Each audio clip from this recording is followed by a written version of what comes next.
اس پاکستان کا نظریہ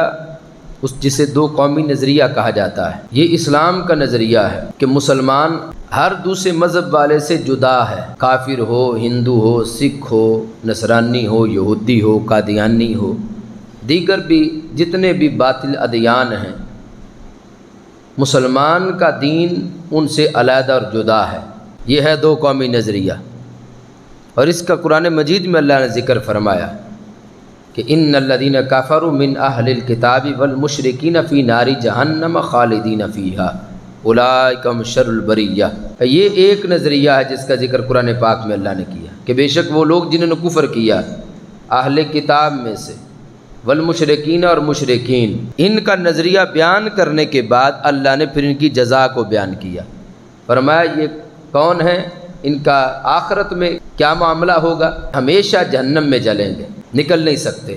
اولئک هم شر البریہ،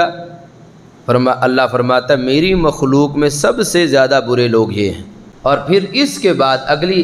آیت مبارکہ میں اللہ تعالیٰ کا فرمان ہے ان الذین آمنوا وعملوا الصالحات اولئک هم خیر البریہ، کہ بے شک وہ لوگ جو ایمان لائے، جنہوں نے نیک اعمال کیے، یہ میری مخلوق میں سب سے خیر ہیں۔ اور پھر آگے ان کی جزا بھی بیان کی کہ یہ ہمیشہ جنت میں رہیں گے۔ تو یہ تو نظریہ قرآن نے بیان کیا ہے، دو قومی نظریہ، کہ ہندو، سکھ، مجوسی، قادیانی، یہودی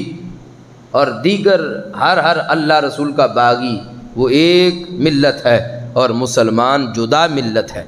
چاہے رنگ ایک ہو، نسل ایک ہو، وطن ایک ہو، لیکن ملت رنگ سے نہیں بنتی، ملت علاقے سے نہیں بنتی، ملت قوم سے نہیں بنتی، ملت دین سے بنتی ہے۔ کہ اگر کوئی نصرانی ہے یا یہودی ہے یا قادیانی ہے، چاہے پاکستان کا ہو، وہ ہماری ملت نہیں، اور مسلمان چاہے پاکستانی ہو، چاہے ہندوستانی ہو، چاہے بنگلہ دیشی ہو، چاہے عراقی ہو، چاہے یمنی ہو، چاہے مکہ مدینہ کا ہو، پوری دنیا میں مسلمان جہاں بھی ہے وہ دوسرے مسلمان کا بھائی ہے۔ الکفر ملت واحدہ، کفر ایک ملت ہے، اور پھر ان کے مقابلے میں ایمان والے ایک ملت ہیں اور کفر والے ایک ملت ہیں۔ یہی وجہ تھی کہ جس وقت بدر کی جنگ کے اندر زمانے نے دیکھا کہ باپ بیٹے کے مقابلے میں کھڑا تھا، بیٹا باپ کے مقابلے میں کھڑا تھا، بھانجا ماموں کے مقابلے میں کھڑا تھا، ماموں بھانجے کے مقابلے میں کھڑا تھا، اس لیے کھڑے تھے کہ ملت اور نظریہ جدا تھا۔ ان کا نظریہ شرک و کفر والا تھا، اور رسول پاک صلی اللہ علیہ وسلم کے غلاموں کا نظریہ ایمان والا تھا، قرآن والا تھا۔ اس لیے یہ شروع سے ایک تسلسل چلا آ رہا ہے، اور آج بھی بحمداللہ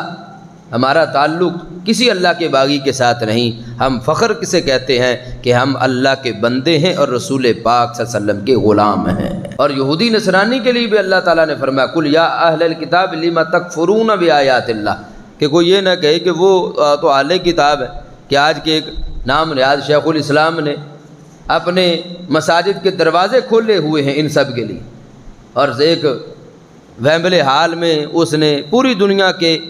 کفار کے نمائندوں کو اکٹھا کر کے یہاں تک معاذ اللہ کہا کہ اللہ صرف مسلمانوں کے لیے خاص نہیں، تم بھی اپنے جھوٹے معبودوں کو معاذ اللہ کہہ سکتے ہو، استغفر اللہ۔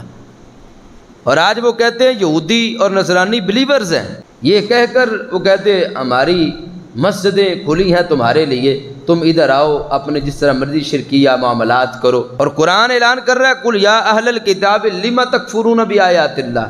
کہ اے اہل کتاب تم کیوں اللہ کی آیتوں سے کفر کرتے ہو۔ قرآن کافر بتاتا ہے، یہ نام نہاد شیخ الاسلام انہیں معاذ اللہ بلیورز بتا کے ایمان والا بتاتا ہے، استغفر اللہ۔ رسول پاک صلی اللہ علیہ وسلم نے جس وقت خطوط لکھے بادشاہوں کو، کیسر کو، کسریٰ کو، چاہے حبشہ کی طرف، تو جس وقت ہمارے آقا علیہ السلام نے خطوط لکھے تو فرمایا وَاعْلَمُوا أَنَّ الْأَرْضَ لِلَّهِ وَلِرَسُولِهِ، پر جان لو یہ ساری زمین اللہ کی ہے، اللہ کے رسول علیہ السلام کی ہے، یہ تمہاری ملکیت نہیں، تم نے قبضہ کیا ہوا ہے اور ہم قبضہ چھڑا لیں گے۔ اور آج بھی کشمیر پر بھی ان کا قبضہ ہے، ہندوستان پر ان کا قبضہ ہے، فلسطین پر ان کا قبضہ ہے، پوری روئے زمین پر جہاں جہاں بھی کافر ہے وہ ان کی زمین نہیں، وہ زمین مسلمانوں کی ہے۔ کیوں؟ ساری زمین ہمارے آقا علیہ السلام نے فرمایا اللہ کی ہے اور اللہ کے رسول علیہ السلام کی ہے، ہم اللہ کے بندے ہیں، نبی اکرم صلی اللہ علیہ وسلم کے غلام ہیں، اس لیے ہم وارث ہیں اس زمین کے، اور حق بنتا ہے کہ ان کافروں سے اللہ کی زمین کو واپس لیا جائے اور اس زمین پر پھر اللہ کے دین اور اللہ کے نظام کا جھنڈا لہرایا جائے۔ پھر ان کو جس وقت ہمارے آقا علیہ السلام نے خطوط لکھے تو ان کو السلام علیکم سے نہیں بلایا، بلکہ فرمایا السلام علی من اتبع الہدی، سلامتی اس پر جو ہدایت کی اتباع کرے۔